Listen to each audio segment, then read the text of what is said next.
Hello everyone, I am Dilkhush Singh. Welcome back to my YouTube channel Elite Scholars. तो चलिए आज हम क्लास 10 का एक इंटरेस्टिंग चैप्टर पढ़ने वाले हैं और वह चैप्टर है द प्रपोजल। ऐसे भी हम सभी प्रपोजल सुनते ही कुछ ना कुछ हमारे सभी स्टूडेंट और सभी लोगों के बीच कहीं ना कहीं कुछ ना कुछ उसके अंदर उत्सुकता जगती है कि आखिर प्रपोजल है क्या, किस बात का प्रपोजल है। तो वही आज हम इस चैप्टर में यानी क्लास 10 के चैप्टर में द प्रपोजल है, उसको हम पढ़ेंगे, उसको हम समझेंगे।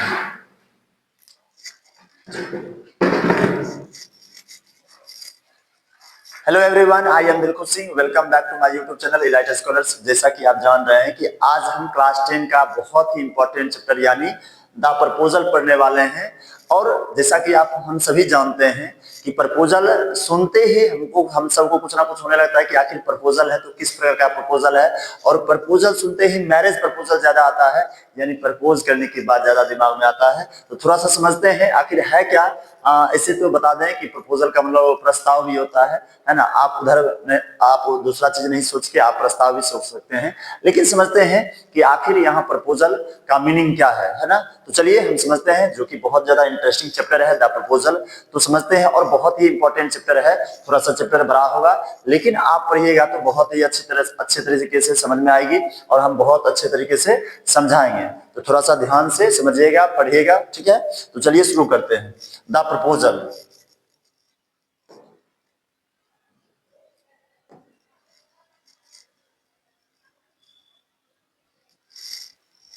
एक मिनट है, इसमें तो अच्छी आया ही नहीं। रुको रुको, रहने दो, कोई दिक्कत नहीं।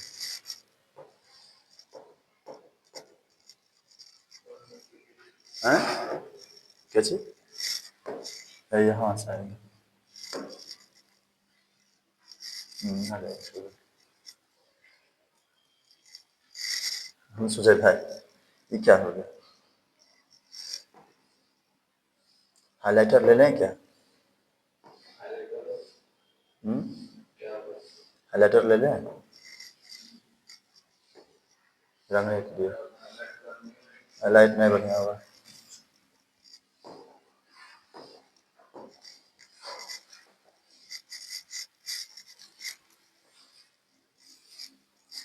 Hello everyone, I am Dilkhush Singh. Welcome back to my YouTube channel Elite Scholars. जैसा कि आप देख रहे हैं कि आज हम क्लास 10 का एक इंपॉर्टेंट चैप्टर और बहुत ही इंटरेस्टिंग चैप्टर पढ़ने वाले हैं और उस चैप्टर का नाम है द प्रपोजल। जैसा कि आप जानते हैं कि प्रपोजल सुनते ही हम लोग के दिमाग में कुछ ना कुछ चलने लगता है, आप लोग के भी दिमाग में कुछ ना कुछ चल रहा होगा। खैर, जो चल रहा होगा वो भी हो सकता है या फिर उसके अलावा भी बात हो सकता है, लेकिन हम समझते हैं कि आखिर यहाँ प्रपोजल का मीनिंग क्या है, आखिर किस प्रकार का प्रपोजल है ना, वो समझेंगे। हालांकि प्रपोजल का मतलब प्रस्ताव भी होता है, लेकिन यहाँ किस प्रकार का प्रपोजल है ना। बहुत सारे आदमी सोच रहे होंगे कि मैरिज प्रपोजल वो भी हो सकता है, क्या पता, लेकिन अभी हम बताएंगे नहीं, आप पढ़ेंगे तब समझ में आएगा। लेकिन आपको बता दें कि क्लास 10 का यह बहुत ही इंपॉर्टेंट चैप्टर है ना, इंटरेस्टिंग चैप्टर है। आप थोड़ा सा चैप्टर बड़ा है, लेकिन आप उसको ध्यान से पढ़िएगा, समझिएगा, सब कुछ समझ में आ जाएगा। और जितना भी इससे रिलेटेड क्वेश्चन है सभी टैकल करेंगे और सभी क्या हो जाएगा, एकदम खत्म हो जाएगा और बहुत ही ज्यादा इजी लगने लगेगा। तो चलिए समझते हैं, शुरू करते हैं द प्रपोजल। चैप्टर का नाम ही है द प्रपोजल। देखते हैं, लिखा है बिफोर यू रीड, यानी पढ़ने से पहले क्या चीज है, कुछ एक्टिविटी दिया हुआ है। सबसे पहले लिखा हुआ है the word proposal has several meanings. जैसा कि आप जानते हैं कि प्रपोजल का अलग अलग मीनिंग होता है, डिफरेंट मीनिंग होता है। Can you guess what sort of proposal the play is about? क्या अबाउट, क्या आप गेस कर सकते हो कि यहाँ किस प्रकार का प्रपोजल है, किस प्रकार के प्रपोजल की बात किया गया है? क्या आप गेस कर सकते हैं? अगर गेस कर सकते हैं तो पहले ही आप कमेंट कर सकते हैं। चलिए समझते हैं। सबसे पहला लिखा हुआ है a सजेशन, प्लान और स्कीम फॉर डूइंग समथिंग, यानी किसी चीज को करने का जो सजेशन होता है, प्लान होता है या फिर कोई स्कीम होता है, क्या उस प्रकार का प्रपोजल है। या फिर an offer for a possible plan और एक्शन, या फिर किसी भी पॉसिबल प्लान या एक्शन के लिए कोई जो ऑफर देते हैं वो भी प्रपोजल होता है।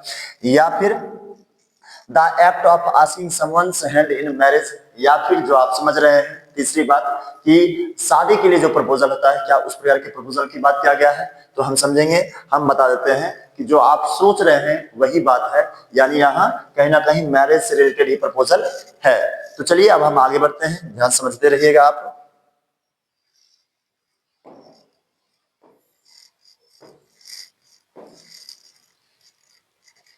चलिए अब हम रशियन वेडिंग के बारे में पढ़ेंगे। जिस प्रकार से इंडियन वेडिंग होता है, देखिएगा हमारा जो कल्चर है, हमारे जो देश में जो शादी की जो रीतियां है, रिचुअल्स है, वो अलग अलग है। सभी देश के कंपैरिजन में हमारा अलग है ना। तो हर एक अलग अलग देश में देखिएगा कि सभी चीज का जो रिचुअल्स होता है, कल्चर होता है, सब कुछ अलग होता है ना।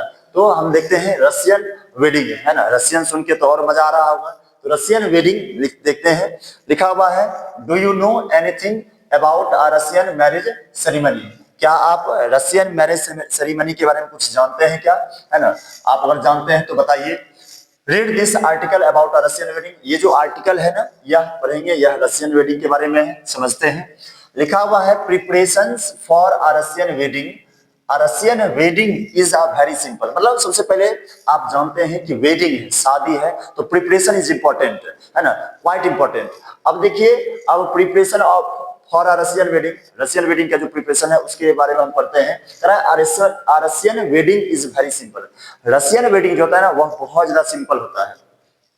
The planning only includes arranging for rings, bride's dress, cards and a reception। मतलब करा क्या, इसमें किस किस चीज की प्लानिंग किया जाता है? तो सबसे पहले यहाँ दिया गया है रिंग्स, यानी आप जान लीजिए कि रशियन वेडिंग में ना रिंग सेरेमनी बहुत इंपॉर्टेंट रखता है उसमें, है ना। तो रिंग सेरेमनी होता है। उसके बाद ब्राइड्स ड्रेस, यानी उसमें ब्राइड ड्रेस को भी शामिल किया गया है।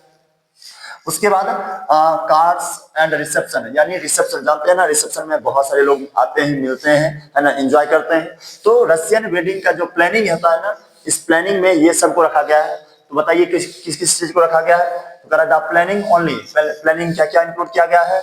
तो सबसे पहले रिंग्स, जो कि बहुत ज्यादा इंपॉर्टेंट होता है।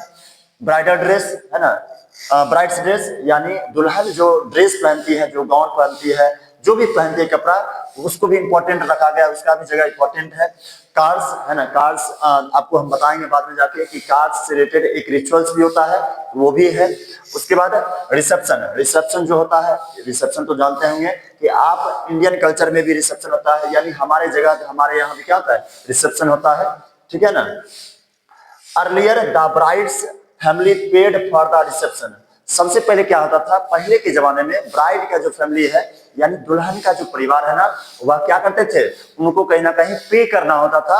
यानी किस चीज के लिए पे करना होता था? तो रिसेप्शन के लिए, यानी रिसेप्शन होता था। तो आप जानते हैं रिसेप्शन में बहुत सारा रुपया खर्च होता है। तो रिसेप्शन में जो रुपया खर्च होता है उसमें किसको पे करना होता था? तो दुल्हन के परिवार को। लेकिन अब क्या हो रहा है, but now a days brides and grooms family usually share expenses.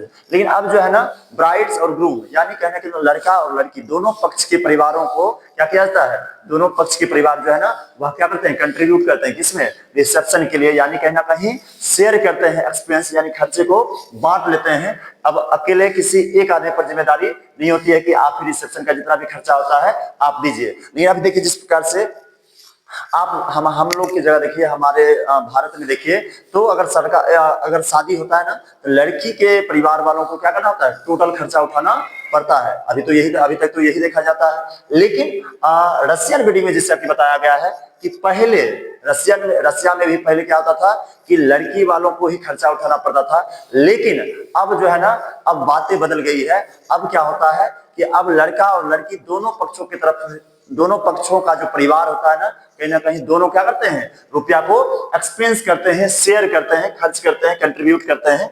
अब देखिए आगे, Russian wedding last for 2 days, some wedding last as long as weekend occasion becomes something to remember for years. देखिएगा, Russian wedding जो है ना, वह simple तो होता ही है, तो मतलब लगभग 2 दिन में क्या होता है, रशियन वेडिंग समाप्त हो जाता है। लेकिन वहीं अगर इंडियन वेडिंग देखा जाए, भाई चलते रहता है एकदम 5 दिन 6 दिन 7 दिन, है ना, अलग अलग देखिएगा रस्म, अलग अलग रीति रिवाज अलग अलग चल रहा है। तो कह रहा है रशियन वेडिंग जो है ना, वह 2 दिन में ही क्या होता है, कंप्लीट हो जाता है। लेकिन कुछ वेडिंग जो है ना, वह क्या होता है, वह 1 सप्ताह तक भी चलता है। और जो 1 सप्ताह तक चलता है, वह क्या होता है, the occasion becomes something to remember for a years, यानी सालों भर के लिए क्या होता है, वर्षों भर के लिए वह जो है ना, वह मेमोरेबल हो जाता है, वह लोग उसको याद रखते हैं। यानी भव्य सेलिब्रेशन जिसको बोलते हैं। कोई ओकेजन हुआ जो सप्ताह भर चलते रहता है, आज ये रस्म है, आज वो रस्म है, आज वो रस्म है, आज वो रस्म है, यानी 7 दिन, जब 5 6 7 दिन चलते रहता है, तो वह जो ओकेजन होता है, वह जो मेमोरेबल मोमेंट होता है ना, वह क्या होता है, वह वर्षों भर लोग भूल नहीं पाते हैं, वही यहाँ बताया गया है। क्या आपको समझ में आ रहा है? अब आगे देखिए, the necessary part of the wedding ceremony is a wedding procession of several cars। हम आपको बता दे रहे हैं कि रसिया में जो रसियन जो वेडिंग होता है ना, इसमें कार्स का जो रिचुअल है, कार से रिलेटेड जो रिचुअल होता है ना, वह बहुत ही ज्यादा नेसेसरी पार्ट होता है ना। इसमें क्या किया जाता है, कार को अरेंज किया जाता है ना। उसमें क्या किया जाता है, दुल्हा और दुल्हन को घुमाया जाता है, पूरा शहर में क्या किया जाता है, घुमाया जाता है। ठीक है, अब उसके बाद देखिए, उसके बाद the best friend of groom, groom मतलब होता है दुल्हा या फिर bride, meet before the wedding a few times, make posters, write speeches, organise contest. यानी अब यहां बताया गया है कि एक्चुअली जब शादी होता है ना, शादी से पहले क्या होता है कि बेस्ट फ्रेंड यानी दुल्हा का जो बेस्ट फ्रेंड होता है और साथ ही साथ दुल्हन की जो बेस्ट फ्रेंड होती है, वह आपस में क्या करते हैं, मिलते हैं। क्या करते हैं, मिलते हैं और साथ साथ क्या क्या चीज तैयार करते हैं, तो पोस्टर तैयार करते हैं। जानते हैं पोस्टर, आप तो देखते होंगे कि अब शादी में जाते हैं तो गेट पर से स्टार्ट होता है पोस्टर और अंदर तक लगा हुआ रहता है, दुल्हा का और दुल्हन का लगा हुआ रहता है कि नहीं लगा हुआ रहता है, लगा हुआ रहता है। तो वही बताया गया है कि शादी जिस दिन शादी होना है उससे पहले ही जब जब सब कुछ फाइनल हो जाता है, तो क्या होता है, दुल्हा का जो ब्राइड का जो फ्रेंड होती है वो और साथ साथ ग्रूम के जो फ्रेंड होते हैं वो वह क्या करते हैं, आपस में मिलते हैं और साथ साथ क्या चीज तैयार करते हैं, तो पोस्टर तैयार करते हैं, है ना। उसके बाद उसमें स्पीच लिखते हैं और साथ साथ क्या करते हैं, एक कॉन्टेस्ट को ऑर्गेनाइज करते हैं। यानी एक्टिविटी एक ऑर्गेनाइज किया जाता है जिसमें क्या किया जाता है, जिसमें दुल्हा और दुल्हन से रिलेटेड एक्टिविटी होता है ना, वह बहुत ज्यादा फनी होता है। दूसरी बात स्पीचेज, है ना, दुल्हा जो है ना अपने दुल्हा का जो दोस्त है वह दुल्हे के बारे में कुछ ना कुछ लिखते हैं और दुल्हन की जो दोस्त है वह दुल्हन के बारे में कुछ ना कुछ उसमें लिखती है। वह बहुत ज्यादा टीजिंग होता है, किसके लिए, फॉर ब्राइड एंड ग्रूम। तो आई होप आपको समझ में आ रहा होगा। लिखा हुआ है उसके बाद, when the groom arrives to fetch the bride for the registration. अब याद रखिएगा कि रसिया में ना शादी के लिए ना रजिस्ट्रेशन करवाना होता है। अब रजिस्ट्रेशन क्या है, तो यहाँ बताया गया है, देखिए लिखा है, when the groom arrives to fetch the bride. जब ग्रूम जो है ना, यानी जब दुल्हा जो है वह दुल्हन को लेने के लिए आते हैं, तो क्या करना होता है, उनको सबसे पहले रजिस्ट्रेशन प्रोसेस के थ्रू गुजरना होता है। अब रजिस्ट्रेशन प्रोसेस कैसे होता है, थोड़ा सा समझिएगा, बहुत ज्यादा इंटरेस्टिंग है। He has to fight to get her, Russian he has to fight to get her. सुनिए, अब कह रहा है क्या, he has to fight to get her, यानी दुल्हन को लेने के लिए कहीं ना कहीं उनको क्या करना पड़ता है, फाइट करना पड़ता है। यानी दुल्हन के पास पहुंचने के लिए उनको फाइट करना पड़ता है। फाइट करने में ये नहीं है कि मुक्का थप्पड़, फाइट करने का मतलब होता है कुछ ना कुछ यहाँ कॉन्टेस्ट होता है, कुछ ना कुछ एक्टिविटी होता है, उस एक्टिविटी के थ्रू उनको गुजरना होता है और फाइनली जो है ना उनको उनका रजिस्ट्रेशन होता है। तो देखिए ध्यान से समझते हैं। Russians usually live in apartment in a tall building and the groom has to climb several stairs to reach his bride। अब जान लीजिए कि रसिया है, इससे बहुत बड़ा बड़ा बिल्डिंग होता है, बहुत बड़ा बड़ा अपार्टमेंट होता है और उसमें प्रोसेस क्या होता है शादी विवाह में कि दुल्हन को ना टॉल बिल्डिंग में रख दिया जाता है। यानी सबसे हाई, वो जो सबसे बड़ा अपार्टमेंट होता है उसका जो टॉल बिल्डिंग होता है, यानी बहुत ही ज्यादा ऊपर बिल्डिंग में रख दिया जाता है। और जो दुल्हा होता है, जो ग्रूम होते हैं ना, उनको क्या किया जाता है, उनको स्टेयर के थ्रू वहां चढ़ना होता है, वहां पहुंचना होता है। तो यही देखिए लिखा हुआ है, फिर से रिपीट कर देंगे हम कि यहाँ लिखा हुआ है, Russian usually live in apartment, Russian कहाँ रहते हैं, अपार्टमेंट में रहते हैं, इन टॉल बिल्डिंग्स, ये समझ में आ गया होगा। And groom has to climb several stairs, मतलब दुल्हे को जो है ना बहुत सारा स्टेयर चढ़ना होता है, किस चीज के लिए, टू रीच हिज ब्राइड, यानी अपने दुल्हन के पास पहुंचने के लिए बहुत सारा स्टेयर यानी बहुत सारा सीढ़ी चढ़ना होता है। But at each landing he must answer the question, और प्रत्येक एक सीढ़ी अगर वह गुजरते हैं, एक सीढ़ी चढ़ते हैं, तो उनको क्वेश्चन का आंसर देना होता है। यानी क्वेश्चन वहां से पूछा जाता है उनको। अब ये सोचिए, ये मत सोचिए कि सिर्फ दौड़ चढ़ जाएगा, नहीं, वहां क्वेश्चन पूछा जाता है और उस क्वेश्चन पूछा जाता है तो उस क्वेश्चन का आंसर भी देना होता है। अगर आंसर नहीं देते तो क्या होता है, समझाते हैं। बट एट ईच लैंडिंग, ये समझा दिए।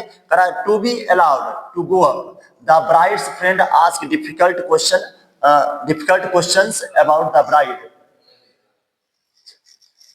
एक मिनट, चलिए, तो यहां तक समझ में आ गया होगा। But at each landing he must answer a question to be allowed, मतलब प्रत्येक यानी कहना कहीं सीढ़ी चढ़ने के लिए उनको क्वेश्चन का आंसर देना होता है। यहां तक समझ में आ गया क्या? ठीक है, हम आगे बढ़ते हैं।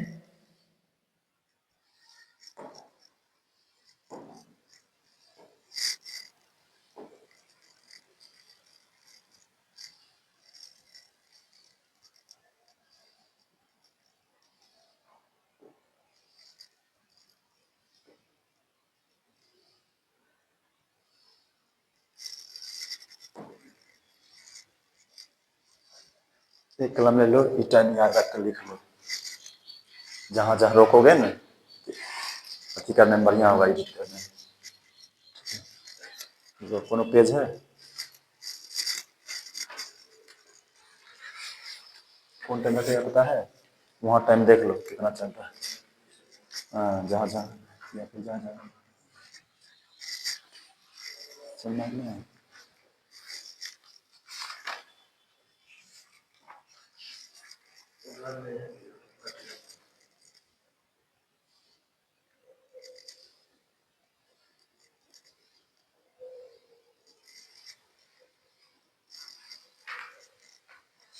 इधर रहेंगे ना,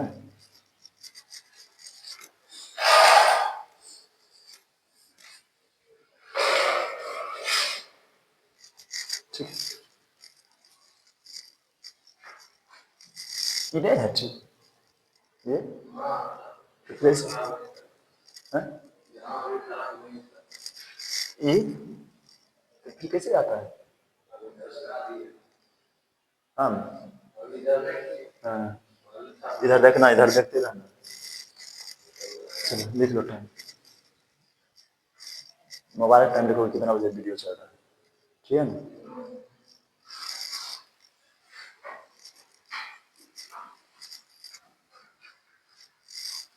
पेंसिल रोज लिखो, कल से कलम ले लो।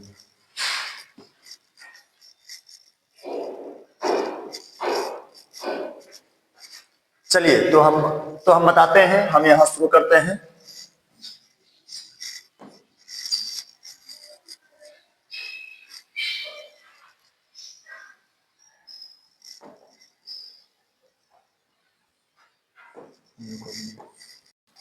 ठीक है, हम चलते हैं। ओ पागल,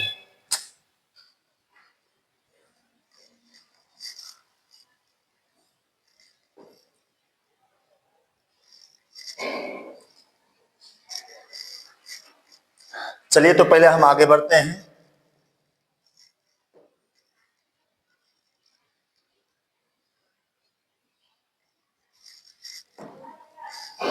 चलिए यहाँ से रिपीट करते हैं, लिखा हुआ है Russian usually live in apartment in tall buildings. मतलब रसिया जो है ना, आप जानते हैं कि रसिया में बहुत बड़ा बड़ा बिल्डिंग होता है, अपार्टमेंट होता है। तो रशियन जो है ना बड़े बड़े बिल्डिंग में रहते हैं, अपार्टमेंट में रहते हैं। अब बोला है क्या कि and the groom has to climb several stairs to reach his bride. और क्या होता है कि जो दुल्हा होते हैं यानी जो ग्रूम होते हैं ना, उनको अपने दुल्हन के पास पहुंचने के लिए बहुत सारे सीढ़ियों बहुत सारे सीढ़ी चढ़ने की जरूरत होती है, यानी बहुत सारा सीढ़ी चढ़नी पड़ती है। उसके बाद बोल रहा है but at each landing he must answer a question to be allowed to go up. और कह रहा है क्या कि आप वहां जो है ना ग्रूम जो है ना एक भी सीढ़ी पर चढ़ते हैं तो उनको एक क्वेश्चन का आंसर देना होता है, यानी प्रत्येक सीढ़ी चढ़ने के लिए उनको आंसर देना होता है। उनको वहां क्वेश्चन पूछा जाता है किसी के द्वारा, और वो आंसर देकर ही चढ़ेंगे। अगर आंसर नहीं देते हैं तो क्या होता है वो भी पढ़ेंगे। The bride's friend ask difficult question sometimes about the bride, sometimes just difficult riddles. यानी वहां सीढ़ी पर जो है ना वह ब्राइड की फ्रेंड रहती है, यानी दुल्हन की दोस्त रहती है, वह डिफिकल्ट डिफिकल्ट क्वेश्चन पूछती है और उस क्वेश्चन का आंसर देना होता है। कभी दुल्हन से रिलेटेड क्वेश्चन पूछती है तो कहीं रिडल्स यानी कभी कभी डिफिकल्ट रिडल्स यानी पहेलियां पूछती है। And groom must answer with the help of his friend. और ग्रूम जो है ना अपने दोस्त की मदद से जो है ना वह क्या करते हैं आंसर देते हैं। For example he may be shown a few photos of baby girls and must say which bride is.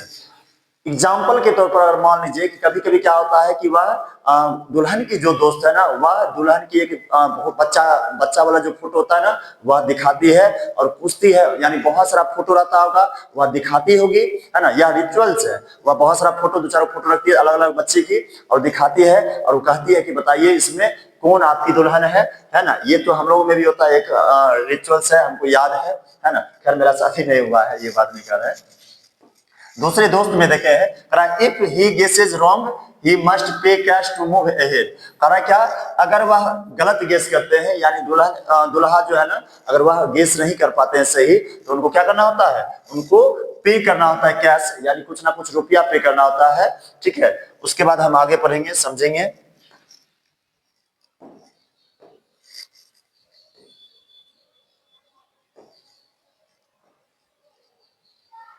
After the लिखा हुआ है, थोड़ा सा देख लीजिए।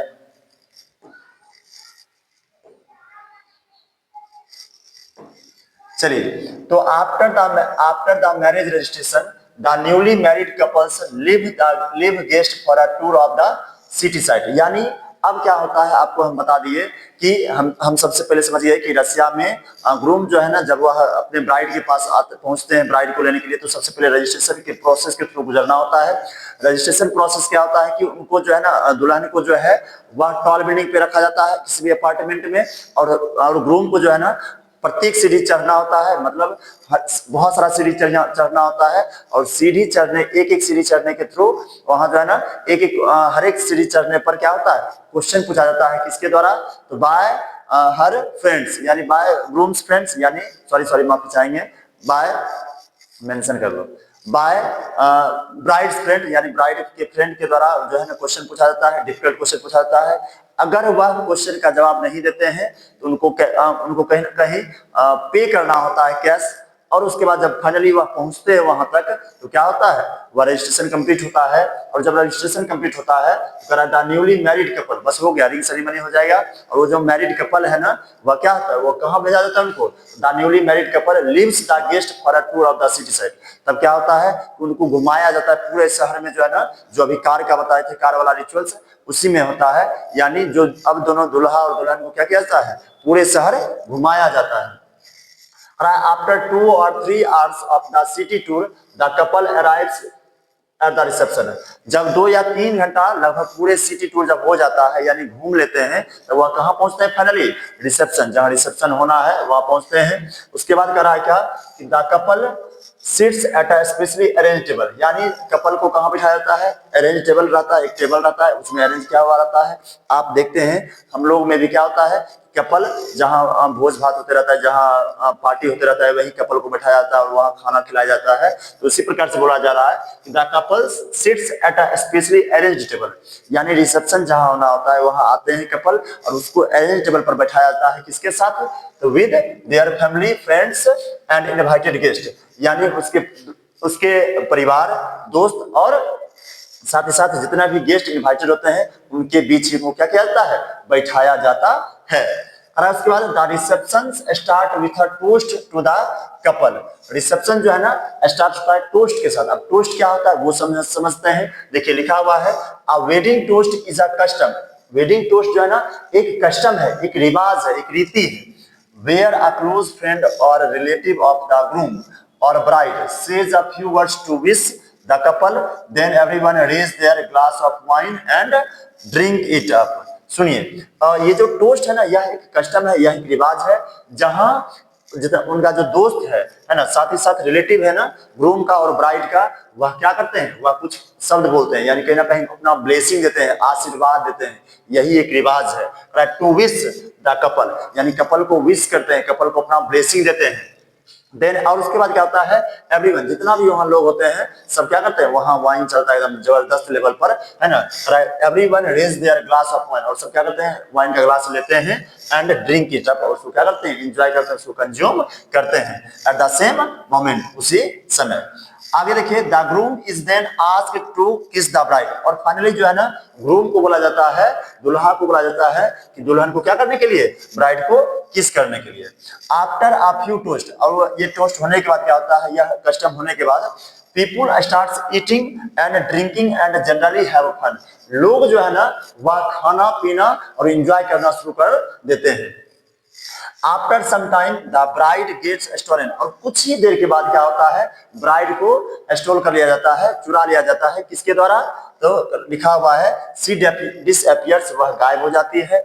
And when the groom starts looking for her he is asked to pay a फी, यानी कह रहा है क्या, द ब्राइड गेट स्टोलन, यानी जो है क्या होता है कि कुछ ये जो सब लोग एंजॉय करते हैं और कुछ ही देर के बाद दुल्हन को वहां से हटा लिया जाता है, गायब कर दिया जाता है किसी के द्वारा, है ना। और उसके बाद जो है ना दुल्हा खोजना शुरू करते हैं, यह सब कस्टम है, यह सब रीति रिवाज है। दुल्हा खोजना शुरू करते हैं और जब उनको नहीं मिलता है तो क्या होता है, उनको यहाँ फिर से फी देना होता है, यानी कहीं ना कहीं उनको कैश पे करना होता है। तो देखिए करा है आज to pay a fee, usually it is his friends who steal the brides. और वह जो ब्राइड को जो स्टोल करते हैं, जो चुराते हैं, चुरा के लेके अलग कर देते हैं, हटा देते हैं, वह कौन होते हैं? वह उस ग्रूम का जो है फ्रेंड होते हैं। कौन होते हैं? ग्रूम के फ्रेंड। अब देखिए करा है उसके बाद, then there are brides friends they steal brides shoe. अच्छा, उसके बाद देखिए करा है then there are the brides friends. अब उसके बाद क्या होता है? ब्राइड्स के जो दोस्त होते हैं, यानी दुल्हन की जो दोस्त होती हैं, वह क्या करते हैं? वह दुल्हा का जो शूज है ना, वह चुरा लेते हैं। यह सब रीति रिवाज हम लोग भी जानते हैं, आप भी जानते होंगे। ये जो शूज चोरी करने वाला, जिससे देखते हैं कि आपके घर में अगर शादी होता होगा तो जो है ना, दुल्हन की जो बहन होती है ना, वह दुल्हन की बहन या फिर दुल्हन की जो दोस्त होती है ना, वह क्या करती है? वह दुल्हे की जो जूता होता है वह चोरी कर लेती है, वह चुरा लेती है। और इसके बदले में दूल्हे को, ग्रूम को क्या करना होता है? कहीं ना कहीं पे करना होता है, कैश पे करना होता है। ठीक है ना? अब तो डिजिटल का भी डिजिटल जमाना है, तो अभी ऑन ये क्या बोलते हैं, फोन पे भी चल सकता है, कोई दिक्कत नहीं है। The groom must pay money for the shoes too. अब ग्रूम को जो है ना क्या करना होता है? फिर से ग्रूम को दुल्हे को अब क्या करना होता है? वह फी पे करना होता है। सॉरी, इसमें भी क्या करना होता है? कैश पे करना होता है। फी पे करना होता है किस चीज के लिए? तो शूज के लिए। The guest enjoy watching this tussles and continue partying. और गेस्ट जो है ना, इसी टसल को, इसी कॉन्टेस्ट को पूरी तरह से एंजॉय करते हैं। और यह जो पार्टी है ना, वह इसी प्रकार से क्या आता है? कंटिन्यू रहता है। समझ में आ रहा है ना? उम्मीद करते हैं कि आप सभी को समझ में आ रहा होगा, आप सभी एंजॉय कर रहे होंगे। तो चलिए अब हम नेक्स्ट समझते हैं, आगे पढ़ते हैं, ध्यान देते हैं।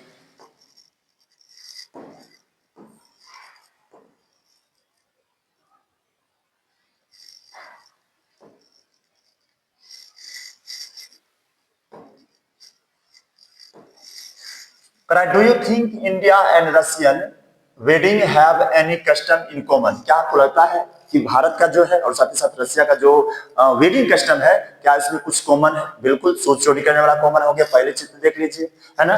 उसके बाद रिसेप्शन है, ठीक है। करा उसके बाद with the help of partner fill in the blanks. आप ये फिल कीजिएगा, ठीक है ना, आप अपना पार्टनर का मदद लीजिए, ठीक है।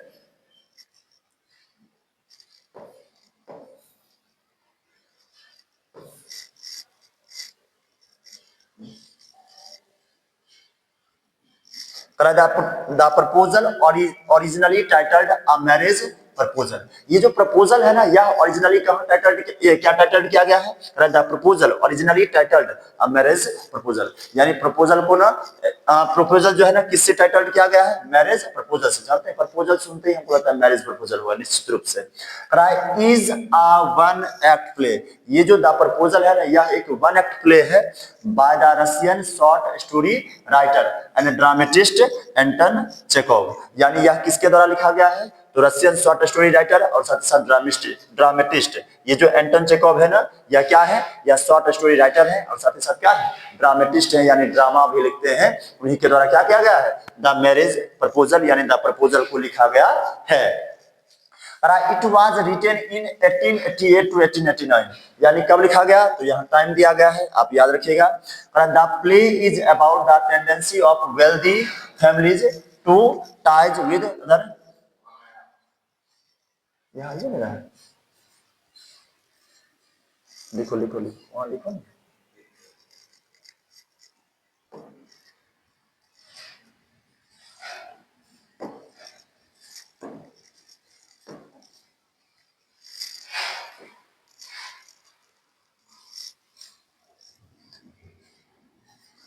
फैमिली पे जाना है सब चीज, जहाँ ओवरलैप हो रहा है, ठीक।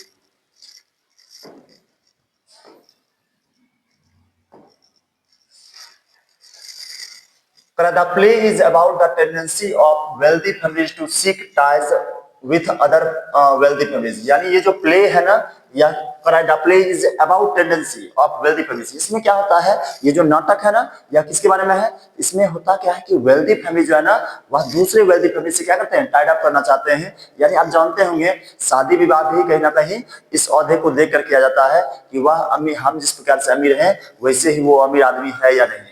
यानी एक इसमें कहा गया है कि वहां के जो है ना लोग जो होते हैं ना, जो अमीर लोग होते हैं ना, वह दूसरे अमीर लोग से क्या करना चाहते हैं? अपना रिश्ता बनाना चाहते हैं। है ना। To increase their state, state समझते हैं ना, वर्थ होता है, क्या होता है, वर्थ, यानी जिससे कि अपना वर्थ को क्या कर सके, इंक्रीज कर सके, by increasing marriage date goods economic sense, जिससे कि करा क्या, या वहां के लोग जो है ना, वह अमीर लोग जो है ना दूसरे अमीर लोग से टाइड अप करना चाहते हैं, जिससे कि अपना क्या कर सके, स्टेट अपना वर्थ को इंक्रीज कर सके, किस चीज के थ्रू, बाय इंकरेजिंग मैरिज, यानी शादी के थ्रू, यानी कहीं ना कहीं शादी हुआ तो भाई रिश्ता बना, रिश्ता बना तो कहीं ना कहीं इनका जितना प्रॉपर्टी है, इनका प्रॉपर्टी है, कहीं ना कहीं दोनों का क्या हुआ, इंक्रीज हुआ वर्थ। उसके बाद बोल रहा है क्या, even Lomov a long time wealthy neighbours of Stefan Chubukov, यानी यहाँ अब पहला करेक्टर आ गया है इवेन लोमोव, यानी हम लोमोव लोमोव बोलेंगे यह पहला करेक्टर है, a long time wealthy neighbours of Stefan Chubukov. दूसरा करेक्टर कौन है, स्टेफन चुबकोव है। करा क्या, ये जो लोमोव है ना, यह चुबकोव का क्या है, नेबर है, और वह बहुत ज्यादा अमीर है। ऑल्सो वेल्दी, यानी चुबकोव भी बहुत ज्यादा क्या है, रिच है, अमीर है। comes to seek the hand of Chubkov's 25-year-old daughter Natalia, यानी इवेन लोमोव जो है ना, वह क्या है, वह आया है, काहे आया है भाई, तो ये जो चुबकोव है, चुबकोव की जो बेटी का नाम क्या है, नतालिया, है ना, वह कितनी साल की है, तो 25 ईयर्स ओल्ड है, यानी 25 साल की बेटी है। उससे क्या करने आया है, उससे शादी के प्रस्ताव को लेके आया है। कौन, लोमोव, यानी आप याद रखिएगा, लोमोव जो है ना चुबकोव के पास क्यों आया है, तो चुबकोव की जो बेटी नतालिया है, जो कि 25 ईयर्स ओल्ड है ना, उससे कहीं ना कहीं शादी करना चाहता है, और उसी प्रपोजल को लेके उसके पास आया है। ऑल थ्री आर क्वारलसम पीपुल, यानी तीनों जो है ना क्वारलसम पीपुल है, तीनों झगड़ालू आदमी है, तीनों का एक कॉमन नेचर है, वह क्या है, क्वारलसम, यानी आर्गुमेंटेटिव है, बहुत ज्यादा झगड़ा करती है, बहुत ज्यादा बहस करती है। तो हम समझ गए कि तीन कैरेक्टर के बारे में, सबसे पहले लोमोव है ना, उसके बाद चुबकोव है, और तीसरा क्या है, नतालिया। नतालिया जो है चुबकोव की बेटी है, नतालिया का एज 25 साल है, ये सब आप याद रखिएगा। लोमोव जो आया है ना, वह चुबकोव के पास इसलिए आया है जिससे कि उससे उसके बेटी से शादी कर सके, यानी उसके प्रस्ताव को लेके आया है। आगे देखिए, उसके बाद बोल रहा है क्या, and they quarrel over patties issue, यानी ये दे किसके लिए यूज किया गया है, दे यूज किया गया है इन तीनों के लिए, यानी लोमोव, चुबकोव और नतालिया। ये जो है ना, यह पेटीज मतलब होता है, ये पेटीज खाने वाला नहीं, पेटी है, यानी कहने का कह रहा है क्या, कि वह छोटे छोटे इशू को लेकर वे क्या करते हैं, आपस में झगड़ा करते हैं, यानी झगड़ बैठते हैं। उसके बाद देखो, the proposal is in danger of being forgotten amidst all this quarrelling. होता क्या है कि झगड़े के बीच जो है ना, आया था भाई प्रपोजल लेके, भाई शादी के लिए हम पूछेंगे, हम रिक्वेस्ट करेंगे, हम प्रपोज करेंगे, लेकिन यहाँ क्या होता है, बीच में जब आप पढ़िएगा तो झगड़ा होना शुरू हो जाता है, और प्रपोजल का जो बात होता है ना, वह बीच में क्या होता है, खत्म हो जाता है, समाप्त हो जाता है, भूल जाते हैं लोग। But economic good sense ensure that proposal is made after all, although quarreling perhaps continue। हालांकि कह रहा है क्या, कि लेकिन क्या होता है, फाइनली प्रपोजल, ये जो है ना प्रपोजल प्रपोज किया गया, यानी कहीं ना कहीं अपना प्रपोजल दिया गया, है ना, ये सब हुआ, काम भी हुआ, यानी प्रपोज जो जिस पॉइंट ऑफ व्यू से आया वो भी हुआ, यानी कहीं ना कहीं प्रपोजल को एक्सेप्ट भी किया गया। और दूसरी बात, ये जो झगड़ा है ना, वह शायद क्या हुआ, चलते रहा, कंटिन्यू होते रहा, ठीक है ना। चलिए हम आगे बढ़ते हैं, समझ लेंगे।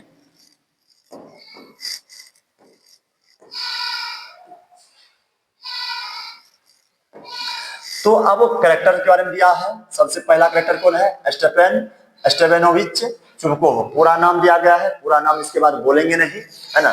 अब बताइए, चुबकोव जो है ना, वह क्या है, वह लैंड ऑनर है, क्या है बताइए, तो लैंड ऑनर, यानी जमीन का जो मालिक होता है ना, उसे बोलते हैं लैंड ऑनर। उसके बाद देखिए, नतालिया स्टेफेनोवा, नतालिया स्टेफेनोवा क्या है, कौन है, हिज डॉटर 25 ईयर्स ओल्ड। हम आपको ये सब बता ही दिए कि नतालिया जो है ना, वह चुबकोव की बेटी है, जिसका एज 25 साल है। अब आगे देखिए, इवेन वैसिलविच लोमोव, नाम कितना बड़ा है। अब लोमोव कौन है, नेबर ऑफ चुबकोव, यानी चुबकोव का क्या है, नेबर है, पड़ोसी है।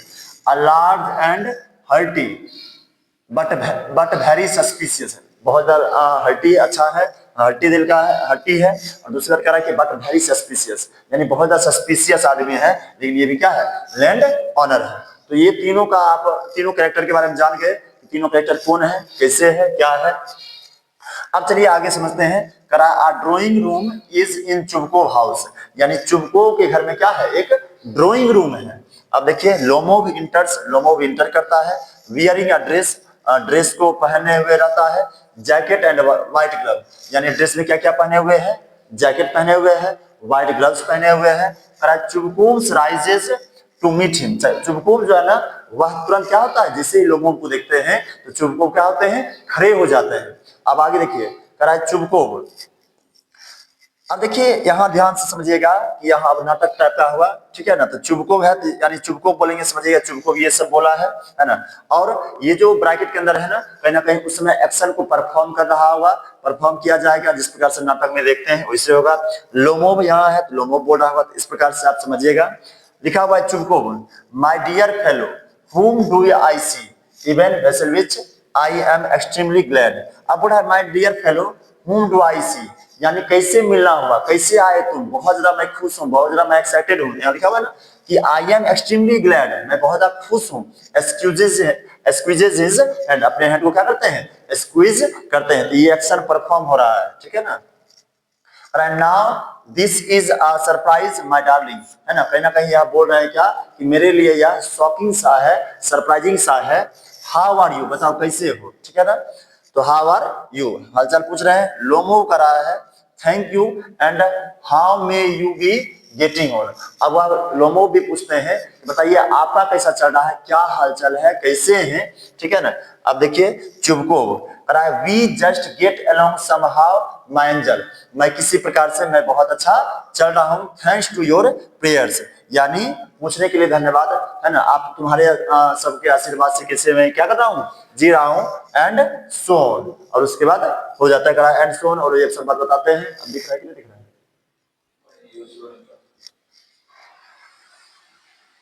कहां तक, बस चलिए हम आगे बढ़ते हैं। थोड़ा छोटा नहीं करने रहे उसी को, देख लो, पहले लिखो, भूल नहीं जाना कहीं।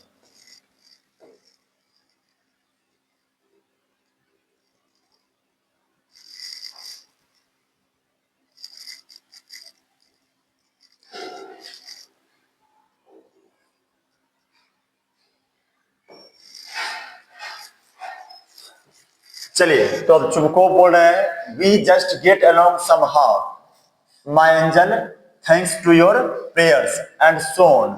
अब चुबको जो है ना बोल रहे हैं मैं मेरा भी हालचाल अच्छा है, मैं भी किस प्रकार से चल रहा हूँ, है ना, तुम्हारे आशीर्वाद से चल रहा हूँ। यहाँ माय एंजल का यूज किया गया है, ब्यूटीफुल वर्ड है, यानी कहीं ना कहीं एक अफेक्शन दिखाने के लिए माय एंजल का यूज किया गया है ना।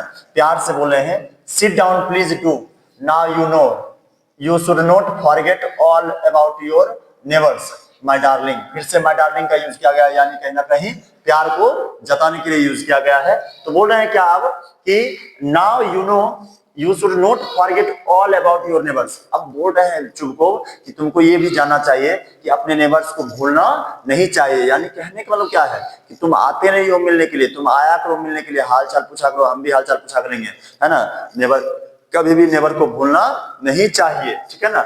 माय डार्लिंग यूज किया गया है, माय डार्लिंग यूज किया गया है कहीं ना कहीं प्यार को जताने के लिए, बहुत ही ज्यादा प्यार से यह वर्ड को यूज किया जा रहा था। तो आप देख सकते हैं माय एंजल है पहले, फिर उसके बाद माय डार्लिंग का यूज किए हैं।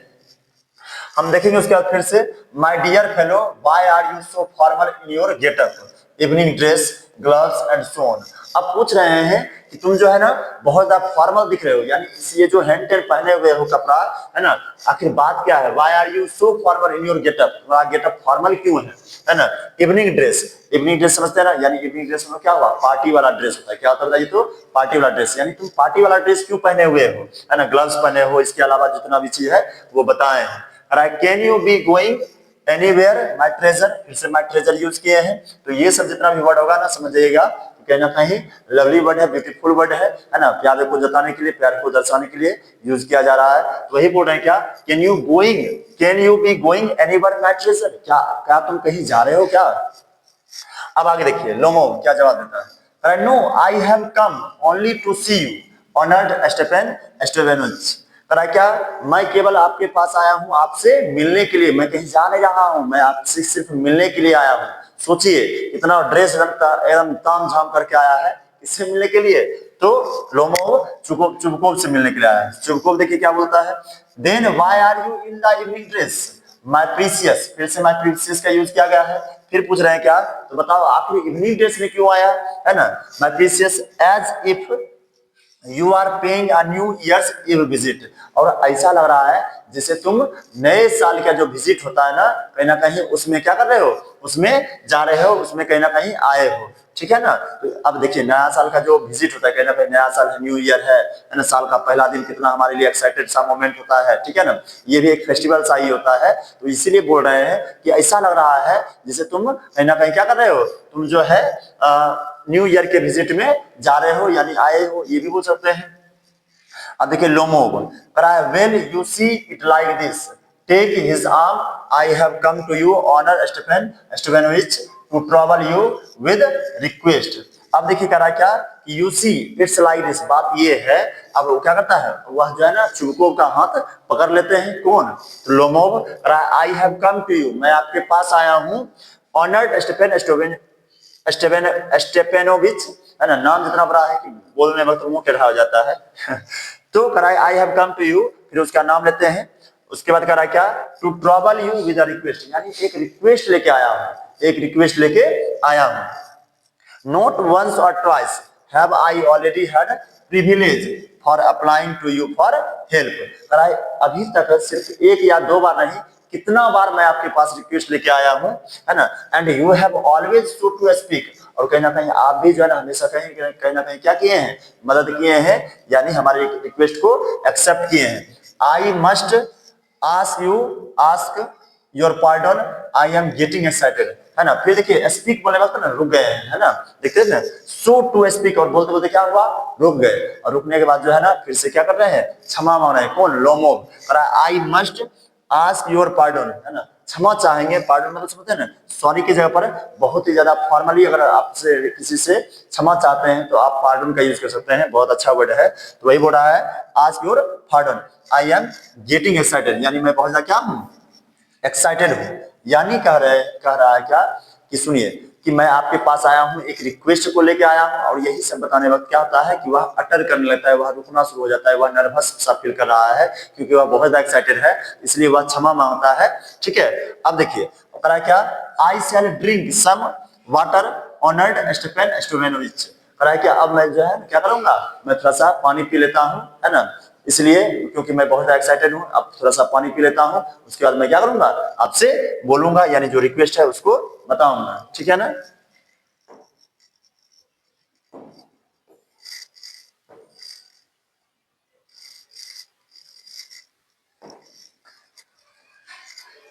चलिए तो अब हम नेक्स्ट देखते हैं, करा चुबकोव एसाइड ही, एसाइड मतलब चुबकोव जो है ना वह बगल हो जाते हैं, क्योंकि जैसे सुने हैं कि भाई रिक्वेस्ट बोला, रिक्वेस्ट लेके आया हूं और हमेशा आप हमारा मदद किए हैं, उम्मीद करते हैं कि आप इस बार भी मदद कीजिएगा, तो चुबकोव जो है ना बगल हो जाते हैं, ये जो एसाइड, ये जो ब्रैकेट के अंदर है ना, कहीं ना कहीं यहाँ एक्शन परफॉर्म किया गया, एसाइड बगल हो जाते हैं, जिस प्रकार से आप देखते हैं ना कि टीवी सीरियल ये सब में देखते हैं, सीरियल में सब ज्यादा देखते होंगे, aside he has come to borrow money, अब उनको लग गया है कि रिक्वेस्ट कह रहा है कि रिक्वेस्ट लेकर आया है, तो निश्चित से यह क्या किया होगा, या क्या है आया है, तो कहीं ना कहीं कुछ रुपया लेने आया है, उधार लेने आया है, शांट गिव हिम एनी, अब आप बोल रहे हैं कि एक भी रुपया देने वाले नहीं है। अलाउड जोर से फिर बोलते हैं what is it my beauty, फिर जोर से बोलते हैं कि आखिर बात क्या है ना, बताओ आखिर मैटर क्या है, what's the matter. Lomov you see honoured Stepanovich, फिर से देखिए अटर करने लगे, यानी नर्वस सा फील करने, फिर से लड़खड़ाने लगे, आई बेग पार्डन स्टीफन ऑनरिच, देखिए नाम भी गलत बोले, सबसे पहले लिखे बोले यू सी ऑनर्ड स्टीफेनटिच, टीच स्टीफेनटिच नहीं नाम था उसका, है ना, उसके बाद फिर बोल रहा है आई बेग पार्डन, फिर से क्षमा मांग रहे हैं, फिर से बोल रहे हैं स्टीफन ऑनरोड ऑनरिटिच, फिर से देखिए ऑनरिटिच बोल रहे हैं, यानी कहीं ना कहीं फिर से गलत बोल दिए, है ना, I mean I am awfully excited, यानी नाम भी गलत लेके बोल रहे हैं, यानी नाम भी सही नहीं बोल पा रहा है, कौन, लोमोव, लोमोव बोलना चाह रहा है उसका नाम, लेकिन नाम भी बोला जा रहा है, तो नाम भी गलत हो जा रहा है, क्यों, क्योंकि वह इतना एक्साइटेड है, वह इतना नर्वस सा फील कर रहा है, उसको लग रहा होगा कि आखिर मेरे प्रपोजल को एक्सेप्ट किया जाएगा या फिर नहीं। इसलिए जो है ना वह बहुत ज्यादा क्या है, एक्सट्रीमली एक्साइटेड है, और इसी वजह से वह नर्वस सा भी फील कर रहा है और इसलिए गड़बड़ हो जा रहा है। कह रहा है as you will please notice, देख रहे हैं फिर से बोलने लगे कि जैसा कि आप नोटिस भी कर रहे होंगे, in short you alone can help me, और बोल रहा है क्या कि और केवल आप ही हैं जो कि मेरा क्या कर सकते हैं, मदद कर सकते हैं। दो आई डोंट डिजर्व इट, हालांकि मैं इस चीज के लिए डिजर्व नहीं करता हूं, and have not any right to count on your assistant, और मेरे पास कोई अधिकार नहीं है कि मैं क्या कर सकूं, मैं आपके असिस्टेंस को काउंट कर सकूं, यानी मैं आपको बोल सकूं कि आप मेरा मदद करेंगे ही, इसका अधिकार मेरे पास नहीं है। मैं सिर्फ रिक्वेस्ट लेके आया हूं और वह अभी प्रपोजल के बारे में बताया नहीं है। अब देखिए चुप को बोलते हैं, oh don't go round and round it darling spit it out well.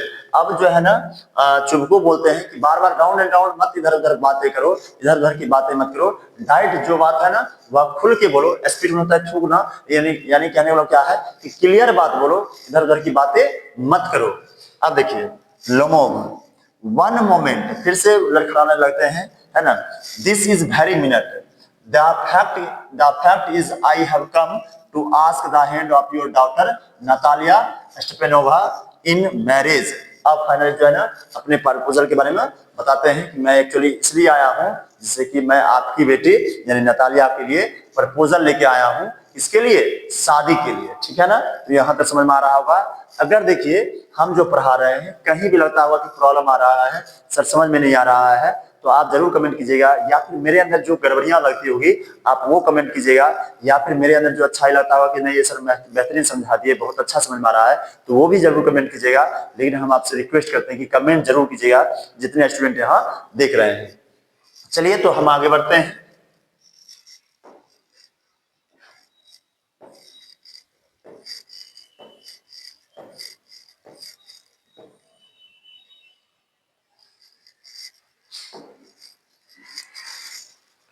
अब देखिए चुबको जॉयफुली, अब चुबको जो है ना जॉयफुली जो है बहुत ज्यादा खुश होके, है ना, बहुत ज्यादा अंदर से एक्साइटेड है, खुश है। बाय जोब करा, जिसे जो मतलब हुआ गॉड, ये रुको जा, रुको रुको,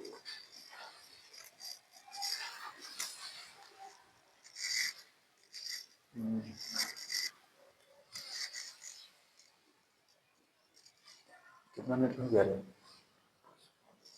55 मिनट हो गया, अभी स्टार्ट हुआ है।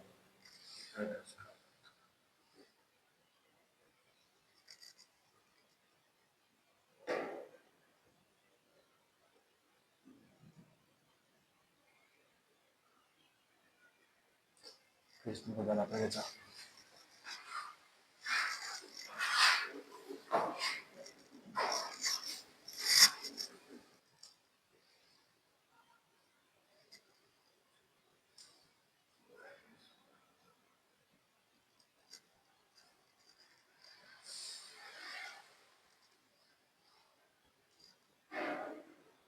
इधर चलो ना।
हाँ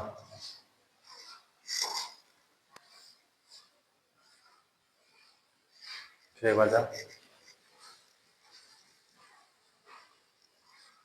ना जा टाइम गड़बड़ नहीं करता, लिख लेता है आराम से आराम से आराम से आराम से टाइम लिख लेता है सब। हाँ ठीक है, हाँ है क्या, ठीक है। हाँ हाँ तो रजिस्टर है तो इधर भी जाइए रहा है लगभग ये रहा तो उतना ही चाहिए अपना, ठीक है। ये चीज़ चलो ना कोई बात नहीं, तो एडिट करना पड़ेगा लेकिन इसमें वर्ड जाएगा पड़ता है, ऐसे वर्ड नहीं जाता है। देखो फिर सारा है बढ़िया से, फिर से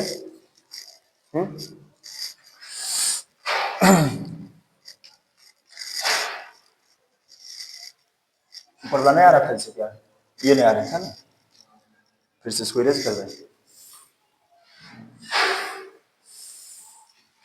ठीक है।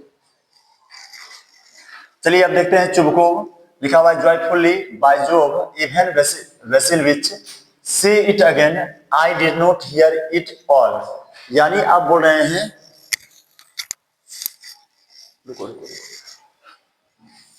देखो अथी आ रहा है ना साउंड, नीचे नीचे देखो, ठीक है रुको,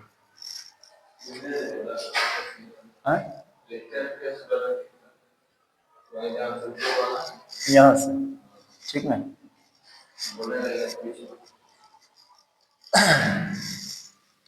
चलिए तो देखते हैं लिखा हुआ चुबको जॉयफुली बाय जोब, बाय जोब मतलब बाय गॉड, हे भगवान, इवन वेसल विच से it again I did not here it all, है ना। अब जो है चुबको यह जैसी बात सुने कि प्रपोजल लेके आया है लोमोव मेरी बेटी के लिए, वह कहते हैं हे भगवान, है ना। फिर से बोलते हैं लोमोव को कि जो तुम बोला वो हम सुन नहीं पाए, फिर से रिपीट करो। होता है ना कि कभी किसी भी बात सुनकर जो आप ऐसा बात जो आप सुनकर बहुत ज्यादा खुश हो जाते हैं तो लगता है कि एक बार फिर से रिपीट करेगा ज्यादा मजा आएगा, तो वही चीज है ना कि ये जो प्रपोजल लेके आया है ना वह उनके लिए बहुत ज्यादा प्लेजिंग सा है ना, तो इसलिए वह बोलते हैं कि फिर से रिपीट करो कि आखिर क्या बोला, ठीक है ना। अब देखिए आगे Lomov I have the honour to ask, फिर से वही बात उसको रिपीट करते हैं, रिपीट करता है लोमोव। चुबको कर रहा है इंटरप्टिंग, चुबको जो है इंटरप्ट किया, माय डियर फेलो, फिर रुकता है I am so glad and so on, है ना। अब चुबको जो बोलते हैं मैं बहुत ज्यादा खुश हूं, ठीक है ना।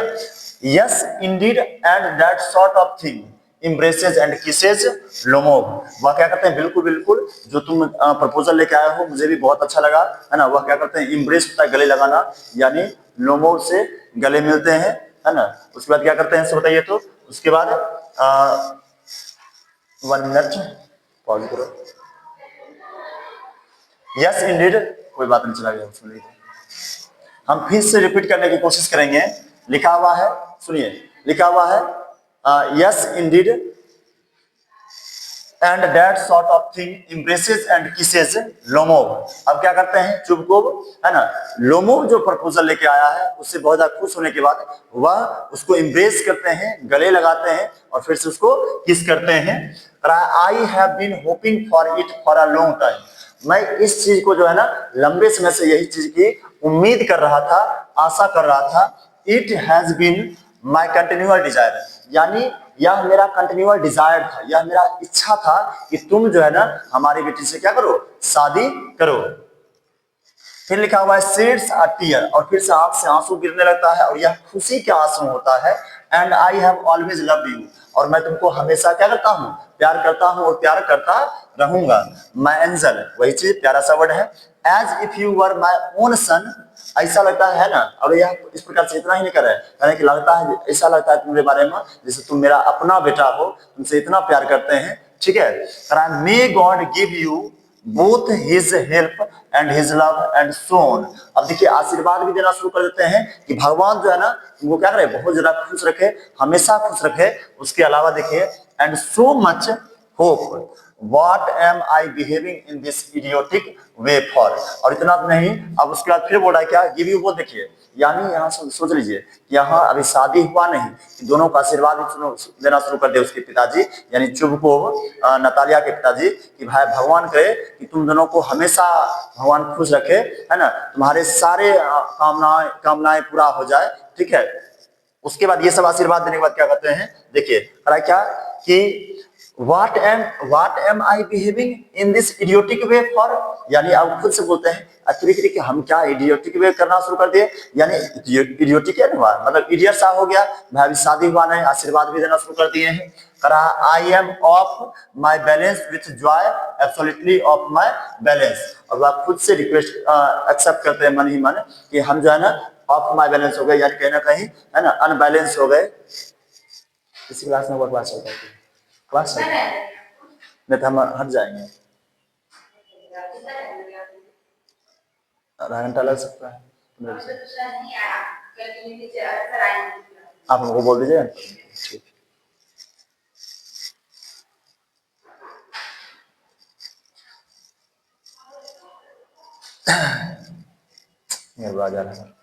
चलिए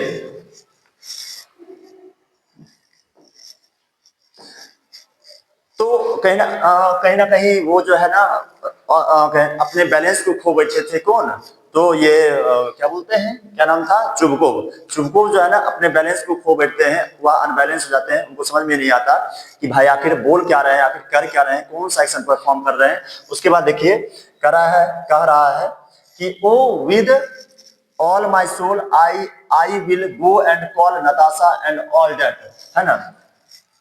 देखिए अब उसके बाद बोल रहा है क्या फिर से कि आई will go and call Natasha, Natasha मतलब नतालिया होगा, कि मैं जो है ना जाता हूँ नतालिया को बोलता हूँ, है ना, और उसको भेजता हूँ, ठीक है ना।